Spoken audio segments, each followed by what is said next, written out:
जब एक राजकुमारी अपनी इच्छा से प्यार करना चाहती है तो उसे कलंकित कहा जाता है। जब वही राजकुमारी जबरदस्ती ब्याही जाती है तो समाज उसे संस्कारी कहता है। लेकिन एक दिन एक लड़की ने इस जहरीले समाज के मुंह पर तमाचा मारा और उनके साथ खड़े हुए थे स्वयं भगवान कृष्ण। रुक्मणी भागी थी क्योंकि उसके पास विकल्प नहीं था और कृष्ण उसे भगाकर ले गए क्योंकि वो हर उस लड़की की आवाज थे जो आज भी चुप है। ये वो कहानी नहीं है जो किताबों में जोर से पढ़ाई जाती है। ये वो इतिहास है जिसे दबा दिया गया क्योंकि इसमें एक लड़की ने अपनी मर्जी से जीने की हिम्मत की थी, क्योंकि इसमें भगवान कृष्ण ने इंसाफ को धर्म से ऊपर रखा था और क्योंकि इसमें एक प्रेम ने परंपराओं की चिता जलाकर सच्चाई को अग्नि स्नान कराया था। इस वीडियो को देखने से पहले खुद से एक सवाल करना, क्या तुम सच्चाई झेल सकते हो? क्योंकि इस वीडियो में जो तुम सुनोगे वो कड़वा जरूर है पर 100% सत्य है।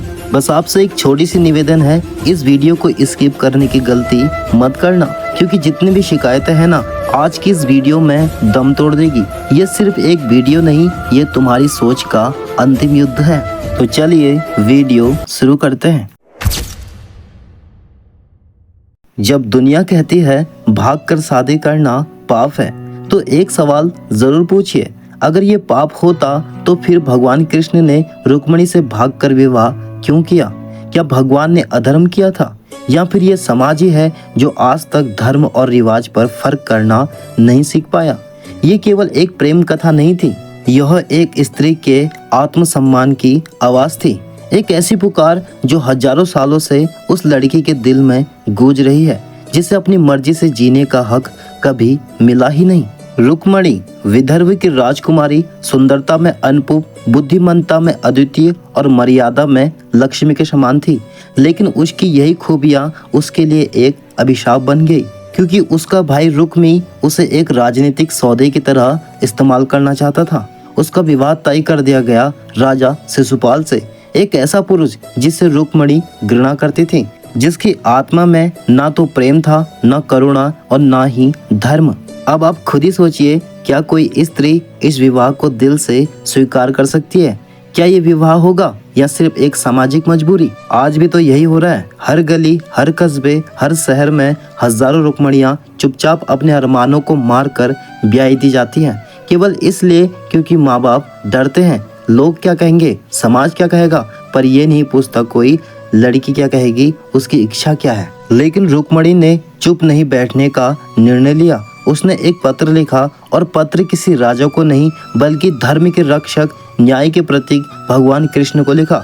उस पत्र में प्रेम था पर प्रेम से ज्यादा पुकार थी, एक गुहार थी, एक स्त्री की आत्मा की आवाज थी। उसने लिखा, हे माधव, यदि आप मुझे अपनी अर्धांगिनी बनाकर नहीं ले गए तो मैं अपने प्राण त्याग दूंगी। मेरे लिए विवाह वही है जिसमें मेरी इच्छा हो, न कि समाज द्वारा थोपी गई कोई रस्म। क्या ये प्रेम पत्र था? नहीं, उस स्त्री की करुण पुकार थी जो अपने जीवन का निर्णय खुद लेना चाहती थी। और श्री कृष्ण जो केवल प्रेम के देवता नहीं थे बल्कि सत्य के रक्षक थे, उन्होंने वो पत्र पढ़ते ही बिना एक क्षण गवाए रथ पर चढ़कर विदर्भ की ओर प्रस्थान किया। उन्होंने रुक्मिणी को मंदिर के द्वार से उठाया, लेकिन चुपचाप नहीं, खुलेआम पूरे समाज के सामने, क्योंकि ये कोई चोरी नहीं थी, ये था अन्याय के विरुद्ध एक ऐलान।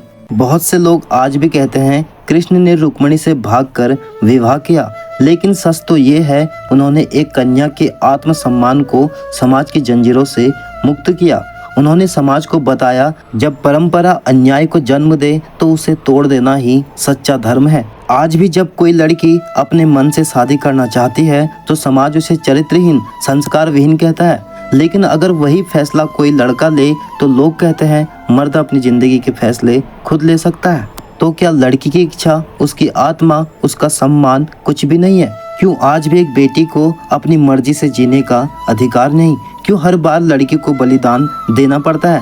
श्री कृष्ण ने रुक्मिणी को चुना नहीं, उन्होंने उसकी आवाज सुनी। उन्होंने ये नहीं देखा कि लोग क्या कहेंगे, उन्होंने बस इतना जाना कौन सही है और कौन अन्याय सह रहा है। उन्होंने रुक्मणी को उस विवाह से मुक्त किया जो आत्मा के खिलाफ था और समाज को बताया कि विवाह कोई लेन देन नहीं होता, ये दो आत्माओं का पवित्र बंधन होता है। जब कोई लड़की कहती है मुझे अपने जीवन का फैसला खुद करना है, तो उसे रोकने से पहले एक बार भगवान कृष्ण को याद जरूर कर लेना, क्योंकि उन्होंने भी यही किया था। एक स्त्री की इच्छा को सबसे बड़ी पूजा माना था। भगवान कृष्ण ने भागकर विवाह नहीं किया था, उन्होंने एक नारी के आत्मसम्मान को सम्मान दिया था। उन्होंने सिखाया था कि धर्म वो नहीं जो समाज थोपे, बल्कि धर्म वो है जो अन्याय के खिलाफ खड़ा रहे। अगर आपको ये सिर्फ एक भागकर की गई शादी लगती है, तो शायद आपने इसकी गहराई को समझा नहीं। लेकिन अगर आपने इसमें आत्मा की स्वतंत्रता, स्त्री के अधिकार और सत्य की आवाज सुनी है,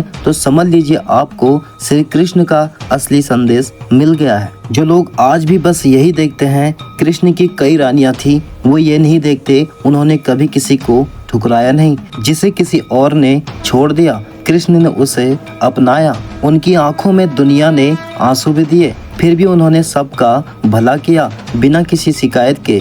कृष्ण वो नाम है जिसने कभी बदले में कुछ नहीं मांगा, जो मिला उसे बांट दिया। हर समय हर युग में जहाँ भी किसी ने मदद की पुकार लगाई, कृष्ण वहाँ बिना बुलाए पहुँचे। लेकिन दोस्तों, एक चीज हमेशा याद रखना, रुक्मणी के पास कोई रास्ता नहीं था। उसे जबरदस्ती वहाँ शादी के लिए भेजा जा रहा था जहाँ वो जाना नहीं चाहती थी। ना कोई सुनने वाला था, ना कोई समझने वाला था। तभी उसने भगवान कृष्ण को एक चिट्ठी लिखी, क्योंकि उसे यकीन था अगर कोई उसकी इज्जत बचा सकता है तो वो है भगवान कृष्ण। लेकिन आज हमारे पास बहुत सारे रास्ते होते हैं, हम बात कर सकते हैं, समझा सकते हैं, पर फिर भी अगर कोई सिर्फ डर की वजह से या जिद में आकर अपने माँ बाप को रोता हुआ छोड़कर भाग जाता है, तो वो चीज़ सही नहीं होती। क्योंकि जहाँ प्यार होता है वहाँ रास्ते निकलते हैं, बस थोड़ा धैर्य और थोड़ा साहस चाहिए। अगर रुक्मणी के पास विकल्प होता तो शायद वो भी लड़ती, समझाती, पर मजबूरी में उसने भगवान कृष्ण को पुकारा। तो दोस्तों, अगर आप किसी मुश्किल हालात में हैं तो पहले अपने माँ बाप से खुलकर बात करो। उनकी आंखों में आंसू छोड़कर कोई फैसला मत लेना, क्योंकि जीवन में भागने से नहीं, समझदारी से लड़ने से जीत मिलती है। और भगवान कृष्ण ने यही सिखाया है, सच्चे प्रेम की रक्षा करना भी धर्म है, लेकिन अपनों को दुख देकर कुछ पाना वो अधर्म है। बाकी दोस्तों, ये कहानी अगर आपके दिल तक पहुंची हो तो इसे दूसरों तक जरूर पहुंचाएं, क्योंकि कृष्ण सिर्फ भगवान नहीं, वो हमारी हर मुश्किल का जवाब है। बाकी दोस्तों, हमें उम्मीद है आपने वीडियो को लाइक और सब्सक्राइब जरूर कर लिया होगा, और कमेंट सेक्शन में जय श्री कृष्णा, राधे राधे जरूर लिखें।